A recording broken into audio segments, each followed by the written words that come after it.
பிரியமான சகோதர சகோதரிகளே, எப்படி இருக்கிறீங்க? இயேசு கிறிஸ்துவின் மகிமுள்ள நாமத்தினாலே நீங்கள் நன்றாய் இருக்க பரிசுத்த ஆவியானவர் உங்களை வழிநடத்துவாராக. இம்மட்டும் காத்து வந்த எபெனேசரே, நாம் துதித்து வணங்கி வாழ்த்தி புகழ்ந்து இனிவரும் நேரங்களிலும் காலங்களிலும் ஏசப்பா இம்மானுவேலராய் நம்மோடு கூட இருந்து பாதுகாத்து ரட்சிப்பாராக. அவருடைய மகிமைக்கு, அவருடைய வல்லமைக்கு, அவருடைய தயவுக்கு கொடான கோடி கோடி ஸ்தோத்திரம் என்று நாம் ஏறெடுக்கையில் அவருடைய இருதயம் மகிழும், அவருடைய உள்ளம் களி கூறும். நாம் உண்மையும் உத்தமமாயிருந்து அவருக்கு பிரியமானபடி வாழ்ந்து அவர் இருதயம் சந்தோஷப்படுத்தும்படியாய் நாம் ஜீவிக்கும் பொழுது நாம் செலுத்துகிற ஒவ்வொரு ஸ்தோத்திர பலியும் அவருக்கு சந்தோஷத்தை உண்டாக்குகிற ஸ்தோத்திர பலியாக காணப்படும் என்பதில் நிச்சயமாக உறுதி கூறப்படும். ஆமாம், எப்பொழுதும் அவர் சித்தத்தின்படி நாம் வாழ வேண்டும். அவர் நம்மை கண்டு பிரியப்பட வேண்டும். என் மகனே, என் மகளே என்று கூப்பிடும்படியான ஒரு பெரிய பாக்கியத்தை பெற்றுக்கொண்டவர்களாக நாம் நிலைத்திருக்கும் பொழுது அவருடைய கண்கள் நம்மை நோக்கி பார்க்கும்.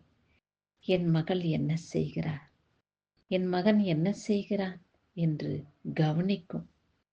அப்படி கவனிக்க நம்மளை பராமரிக்கும் பொழுது சத்துரு நம்மளை தொட முடியாது, ஒரு தீங்கும் நம்மளை அணுகாது.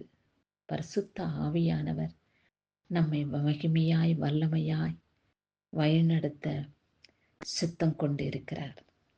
சரி, இந்நாளிலே கர்த்தர் நமக்கு என்ன வார்த்தை கொடுத்திருக்கிறார் என்று பார்ப்போம்.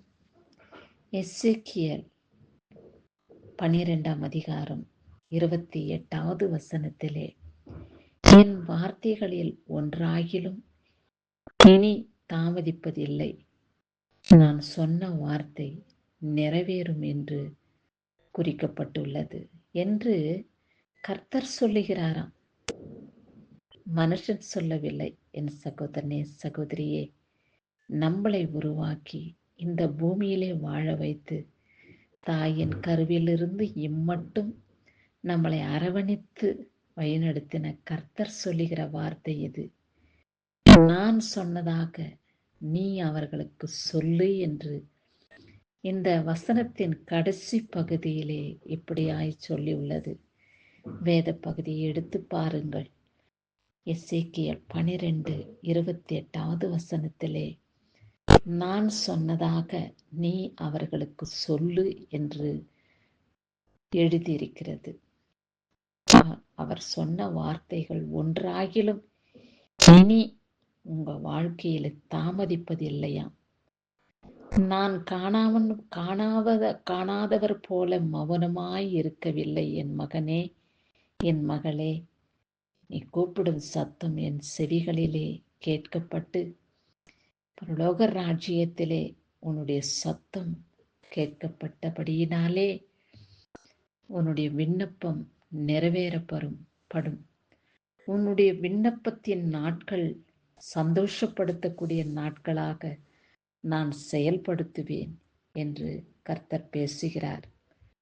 ஒரு விண்ணப்பத்தின் வார்த்தை, ஒரு வார்த்தை கூட வீணாய் போகுவது இல்லையா? ஏனென்றால் தகப்பனிடத்திலே தாய் தகப்பனிடத்திலே பிள்ளைகள் விரும்பி கேட்கும் ஒவ்வொரு காரியத்தையும் உலகத்தில் சம்மதமான தாய் தகப்பன் செய்கிறது போல நம்மளை உருவாக்கின தேவன் செய்வாராம். இன்றைக்கு இருந்து நாளைக்கு மறைந்து போகிற நமக்கே அப்பேற்பட்ட அக்கறை இருக்கும் என்றால் நம்மளை உருவாக்கின தெய்வத்துக்கு எப்பேற்பட்ட அக்கறை இருக்கும் என்று நினைத்து பாருங்கள்.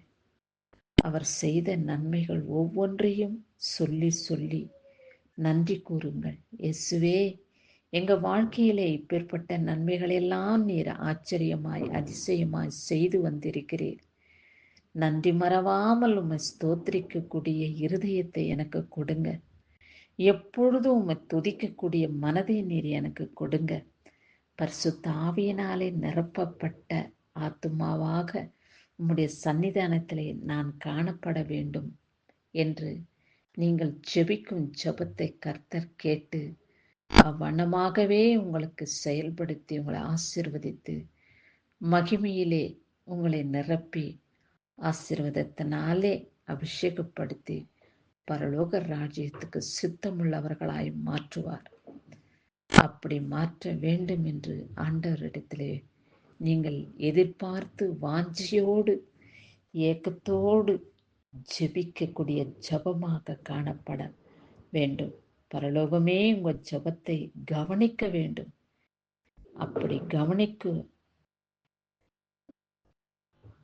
செய்த தேவன் உங்கள் ஜெபத்துக்கு பதில் கொடுத்து அவருடைய நாமம் உங்களிலே மகிமைப்பட செயல்படுத்துவார். கிறிஸ்துவுக்கே மகிமை உண்டாகட்டும். ஆமென்.